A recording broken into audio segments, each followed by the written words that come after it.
Ladies and gentlemen, welcome to WWE News and Rumors.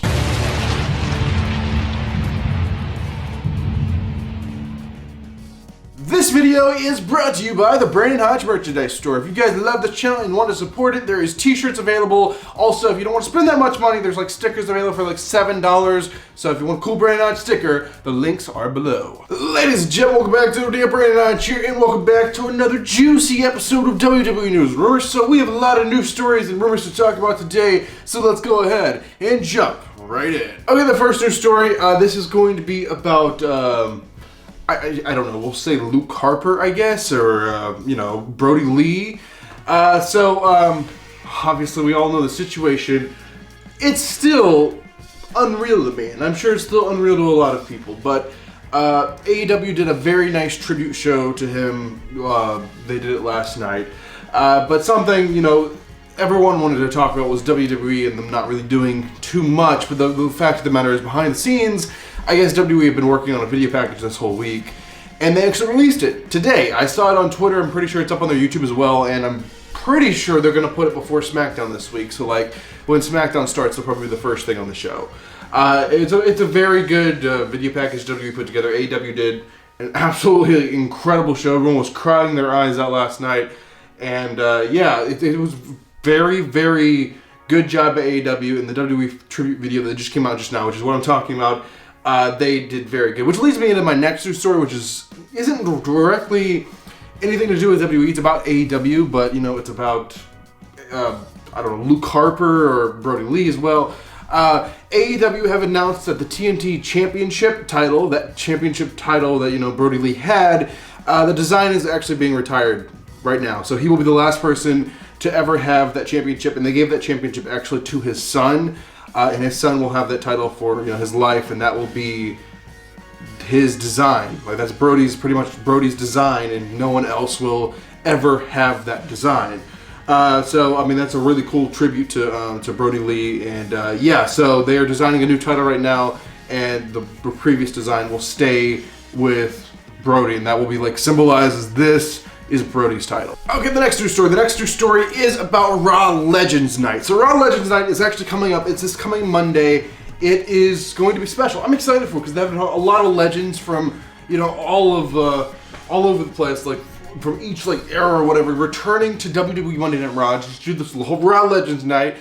Some people like to call it the ratings Raw, that they're just trying to get ratings up and see what they can do, but they're going all out for this, and another name has been announced for this Raw Legends Night, and it's actually Eve Torres. Now I'm hoping they're going to keep at least a few surprises in the bag, and they're not going to release every name. I know they want to pull in as many viewers and get as many viewers to click on that kind of show, but after clicking on the show, it's still nice to have a surprise, so hopefully they'll have a few surprises at least. But as of right now, there's 30 people already announced, but Eve Torres is another one added to the list. Okay, ladies and gentlemen, this will be the final news story before we get into some rumors. So this one is about The Undertaker. So The Undertaker is actually doing an autograph signing. Not for WWE. Sometimes they allow wrestlers to do outside autograph signings. I guess Undertaker's retired, so he's not really held to that standard anymore. So The Undertaker is actually doing an autograph signing, but it's not a meet and greet. So let me explain how this is happening, and this is not a promotion or anything like that. I'm just explaining what it is, and it's kind of overpriced anyway. So the way it's working, it's not a meet and greet. You can't go and meet Undertaker in person and get a photo with him. Obviously, they want to be safe and all, so what they're actually doing, they're doing a mail-in autograph session, or just a send-out. So he's going to be signing things. You have an option either just to buy something and have him sign it and send it to you in the mail, or you can actually send in one of your things you want signed in the mail and have him sign it and send it back, which scares the hell out of me, because if I wanted something expensive signed, let's say I want a replica belt signed by The Undertaker, right? Obviously I wouldn't want any of these new belts signed, but if I wanted something signed by The Undertaker, belt signed by The Undertaker, I gotta pack up this, what's it worth, $500 worth of belt and send it, and hopefully he sends it and it gets sent back to me and it doesn't get lost or anything like that. So it's a very scary thing to do in my opinion. But anyway, everyone wants to know, if they're even slightly interested in this, how much does it cost to get The Undertaker to sign your item and send it back? It's actually costing, I believe it's $200. Or it's something like a weird number for some reason. It's like $208 or something. I'm guessing that's just for shipping. they're adding the extra $8. You do have to pay for your own shipping to get it there, but I'm guessing they pay for the shipping to get it back, is why it's like $208. But it's $200 pretty much. Might as well say $200. You can get your item signed by the Undertaker. You can send him anything. He'll sign it, send it back. Hopefully it doesn't get lost. So that scares me. I wouldn't like send anything expensive, but they do have options for you to like buy things, but you have to pay for the thing. It's a bit more money, I believe. So if you just want like a photo, which is like the worst thing to get signed for that amount of money, it's like $210. But they also have pop vinyls for sale. They have the rare ones that like the glow in the dark pop vinyls, like $250 signed to send to you. It's like, I don't know. If you met The Undertaker in person, it's like $50 an autograph. It's not $200, but this is a special system, so I don't really trust it. I don't know if you guys would either, but I just thought I'd let you guys know they're doing a mail-in Undertaker autograph thing. So, I mean, it's pretty cool if you have the money. Okay, ladies and gentlemen, those were the only confirmed news stories that I talked to you guys about today, and now we're gonna use my catchphrase, which is on a t-shirt available on the merchandise store. Ladies and gentlemen, it is now time to talk about some juicy rumors. Okay, the first rumor. The first rumor is about Riddle. I just want to call him Matt Riddle, but you're not gonna get used to it. It's just Riddle now. So Riddle has signed a brand new deal with the WWE for multiple years. His previous one was coming up, so he wouldn't be, he would be released if he didn't renew it. But they've renewed the contract for multiple years. Not exactly sure how many years. And obviously, before we knew what Riddle was, but apparently they renegotiated the contract to something better. Before it was revealed that he was getting like a multi-deal contract. It was like a 3-year contract. He got $400,000 a year. So it's over $1 million. I mean, if you're guaranteed to get $400,000 every year for like 3 or more years or whatever, I think you're set pretty well.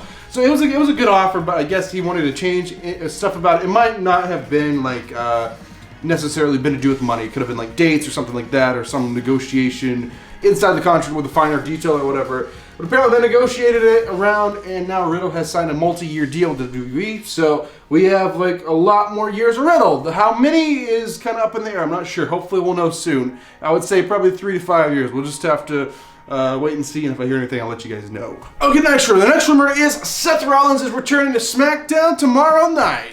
Maybe. So this one is confusing. So apparently, okay, the network that SmackDown is on here in the United States is called Fox, right? So Fox announced Seth Rollins will be returning tomorrow night. But then WWE, they turn around and announce everything that's happening on SmackDown, and they don't mention Seth Rollins at all. So it's kind of confusing if he's returning or not. It may be a surprise return, or it may have just been a mistake and he's not returning at all. So it's kind of up in there. Seth Rollins may be returning from his little hiatus tomorrow night, or he may not be. If he's not tomorrow night, I would guess he's going to wait until the Royal Rumble. And I think he should wait until the Royal Rumble anyway. But maybe, just maybe, Seth Rollins will be returning tomorrow night. We'll just have to wait and see. Okay, the next rumor. The next rumor is about another match between Randy Orton and The Fiend. So obviously they're building to like another match here. Because they're like teasing every week. Alexa is teasing with Orton that Fiend is home and he's whatever and he's in hell or whatever the deal is. Anyway, they're having another match. They're obviously building to a match at the Royal Rumble because that is the next pay-per-view and that's the next logical place to do this.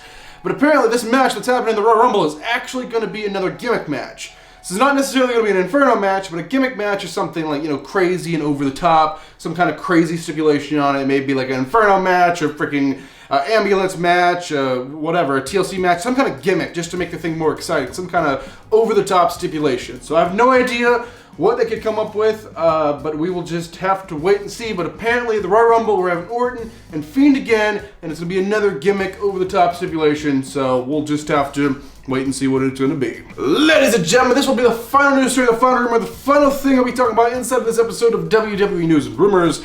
This one is also about the Royal Rumble, but I think you guys know where I'm going with this. This are the winners of the Royal Rumble matches. So the Royal Rumble match, if you don't know, is the Battle Royal where you have to throw each other over the top rope. You're eliminated. There's going to be 30 people in each one. There's one for the men's, one for the women's. They're going after the titles of their choice, I guess, of their respective brands or whatever. So the winners, who is the two winners? We're going to have two winners. One's going to be, we're going to have a men's winner and a women's winner.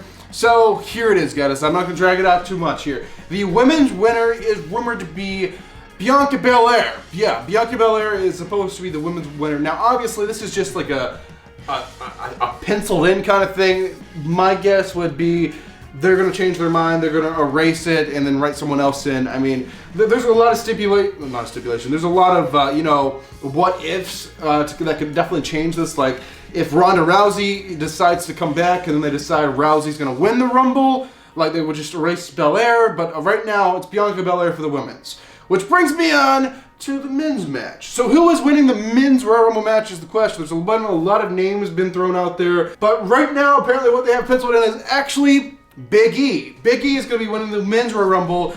As of right now, that's what they have penciled in. And I like to enjoy the show and sit back and enjoy the show and not have to be like, oh, I already know who's winning, what's the point of even watching?